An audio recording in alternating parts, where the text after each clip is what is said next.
UGOCHUKWU, UGOCHUKWU, UGOCHUKWU, UGOCHUKWU, UGOCHUKWU, UGOCHUKWU.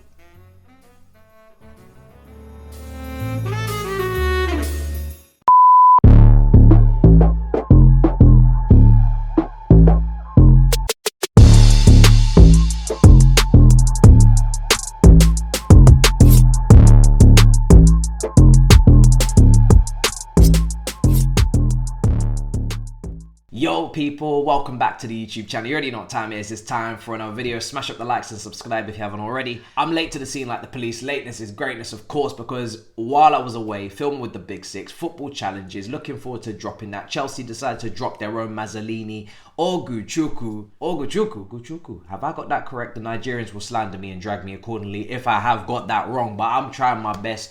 Please let me live to fight another day. Leslie is in the building and we have a new midfielder. And you know what? I'm so confident with our recruitment team right now for what they've brought in, from your Badia Shills to your Gustos to your Jacksons to your Santos to your Angelos. I'm actually excited for any unknown signing that I see that I'm not familiar with, because it's just like another unknown quantity at a good price. This is £23 million, 28 million euros. A lot of people that have been following the French league in great detail, with great keen eyes, they are excited about the player. It feels like he's had a season that is just on the precipice of blowing up. You know, he feels like he's had a season that you have just before the wider community, just before the wider football European landscape get to know you, get to really understand, and that's when the price tag absolutely soars through the roof. Of course, Rennes have got a bit of a history with Camavinga. We've even got a bit of a history with them through Petr Cech and through Mendy. So it's good to see that we've gone in for this player in terms of the fact that we needed a different profile of midfielder. This is a 6'3",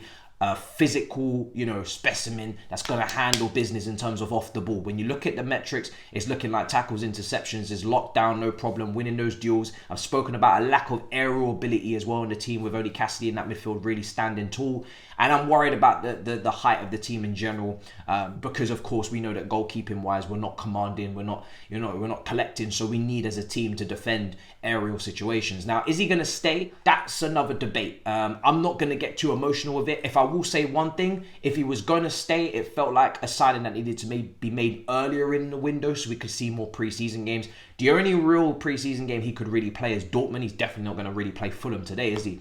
He's only just landed in the country. So I'm expecting potentially for him to play against Dortmund, but that's maybe when Poch will make a decision. But I'm not just going to throw away all the hard work that Santos has done, that Cassidy's done, that Carney's done. I'm not just going to throw that all away for a new shiny toy. No, we haven't seen him in a Chelsea shirt yet. He hasn't impressed in a Chelsea shirt yet.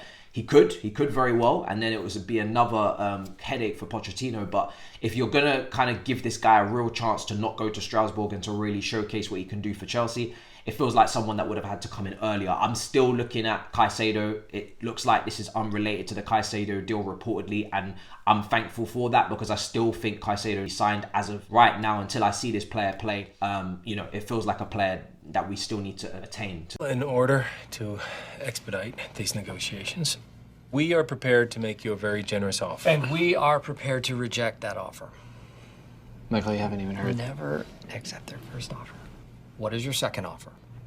$12,000. Are you kidding me? That is insultingly low. I don't even want to hear what your first offer was. What do you hear? Let the young players, play in that, deeper positions off the bench, less pressure. But in terms of, we need a top midfielder, in my opinion, to partner Enzo, someone with guarantees. And of course, this is a player that wasn't even starting really consistently for Rennes. He was kind of in, he was kind of out, starting off the bench, played 7 Europa League games. They played Shakhtar, they played Kiev, they played Fenerbahce. They played a multitude of different formations. I was trying to find if there was a real pattern and a real consistency to the formation they played. We saw 4-3-3, 4-4-2 was the one the most. So it's kind of like a mixture of a few, and there's definitely some others as well. But those were the two clearest that we saw from the data. So sometimes, most of the time, playing in a 2, but it seems like he can play in a single pivot as well. He's a DM, but also is playing as a potential 8. He doesn't bring it forward, but it seems like he prefers to pass. But by the metrics, both things can be improved, I'm sure, the pass and the progressive carry. But for me, in that position, of course, receiving the ball back to play, You know, there's a lot of press and there's a lot of, that's the way everybody's trying to play now. They're trying to press from the front. They're trying to win the ball high up the pitch. You've got to have brilliant build-up play, and to play in that position, especially if you're going to be the deepest, which is what we want from a person playing next to Enzo. We want them to be the deep builder, to take the pressure of receiving. And I don't even think Enzo is this Jorginho at doing that. You know, when I see Enzo in the first phase, I can still see things he needs to improve. When I see Enzo in the last game for the goal we conceded, yes, we talk about Cucurella, but you can also talk about Enzo being skipped past very quickly. So we need someone who can counterbalance that and can win that ball. And, you know, it's been a while since we've had this kind of profile as a deep defensive midfielder. You have to go all the way back to Mikel. Even Matisse played as a 2 with Kante, but Mikel kind of sat in that single pivot as a real sitter. And maybe this player could do the same. But like I said, if he goes to Strasbourg, I'm not really going to have any qualms. I haven't seen him yet. So there's not that, you know, with Angelo, there was like, oh, why are you taking him away from me? It's not going to be like that with this player if I haven't seen him yet. If he goes straight to Strasbourg, then fair enough. But if he impresses against Dortmund, if he plays, then maybe it will change who goes. You know, maybe if he has an absolute masterclass, it might change the fates of a Cassidy or Carney. But, you know, it'll be interesting to see. I feel like Santos, for me, still needs to remain. I've been very impressed with him.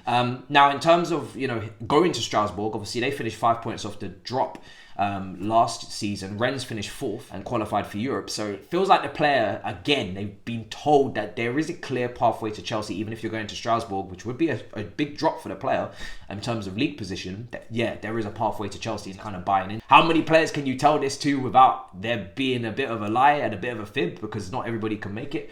But it's down to the players as well as the way we loan them and the way that we place them and we coach them. It's down to the player, of course, to improve as well and to actually fight for that spot. Nothing comes with guarantees in life. The opportunity has arisen. Will you take it? But like I said, until I see him, still pushing for Caicedo, because I want to have somebody in there that I know is a ready-made starter. I know can go in against Liverpool and start and help us win, because we have to get a fine balance between, of course, coaching and improving players and having players that don't need as much coaching, don't need as much improving, and are ready to hold down the fort for Poch in big games and in big moments, and not going to make those errors and not going to make those mistakes and not going to have those learning curves, because we're not having a learning season. There's a season that we have to finish in the Champions League places for me, and I think we need to aim to win a cup, and for me, that's kind of the bare minimum. We need to try and lift a trophy, and we need to try and win the Champions League, and that's where Poch is calling for experience. He is calling for experience. So we're kind of doing one thing, and he's, you know, looking for another. So we've got to get that balance right,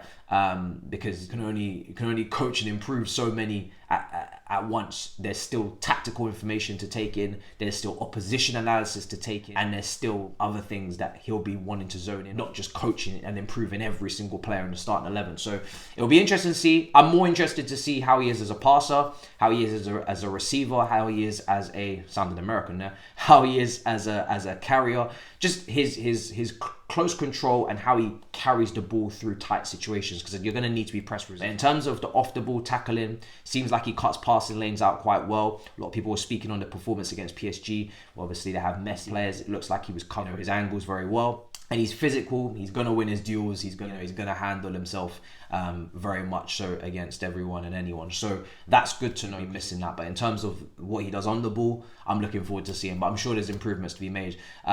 For me personally, like I said, when it comes down to the overall landscape now, we've brought in this player. It's kind of like an insurance policy for if we were to get outpriced on Caicedo. Say they were to go and say we want 120 and we're just like, no, we're not doing that. Of course, there has to be a ceiling. For me, like I said, I want to see a serious package going for him. I want to see a serious 85 plus 10, 15 million installments or whatever it is, if we really want the player that badly, unless we have an alternative with that kind of ready starter level quality. If not, then this is kind of like an insurance policy to maybe say we're going to have this player in the first team, rotate with Santos. It's a risk. It's a risk. Is it a risk that I want to really take? Time will tell if the guy is that good, you know, in the preseason, if he gets a game. But ideally for Poch, I want him to feel comfortable in what we're giving him as well. I don't want him to feel like he's having to absolutely maximize or overstretch or overdo, you know, the development. I do want him to feel like, yeah, I can actually this is what I want. Like, I'm happy with this. So yeah, for me, let's not take the piss.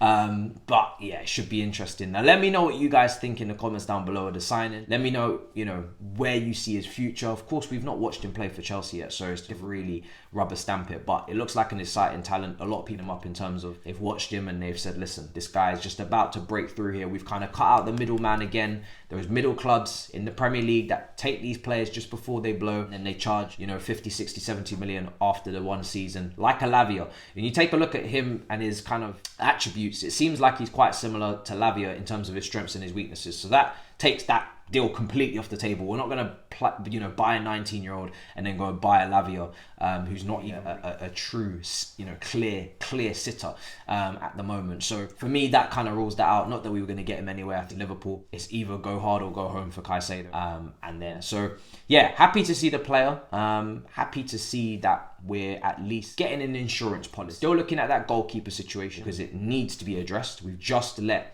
our young talented American go to Belgium, which is giving Courtois vibes. Hopefully we don't get the same kind of Madrid aspirations at the end of that whole, you know, process. But, you know, maybe send him to Atletico Madrid after this Belgium loan, who knows. But he'll get his regular game time, so that only leaves us with now Bettinelli and Kepa. We need to get a goalkeeper. There's no way they're leaving us with just that. That's crazy. And an academy goalkeeper on top of it with like a Cumming or someone. No, you're gonna get us a goal. So you're gonna get us a goalkeeper to compete with Kepa, minimum.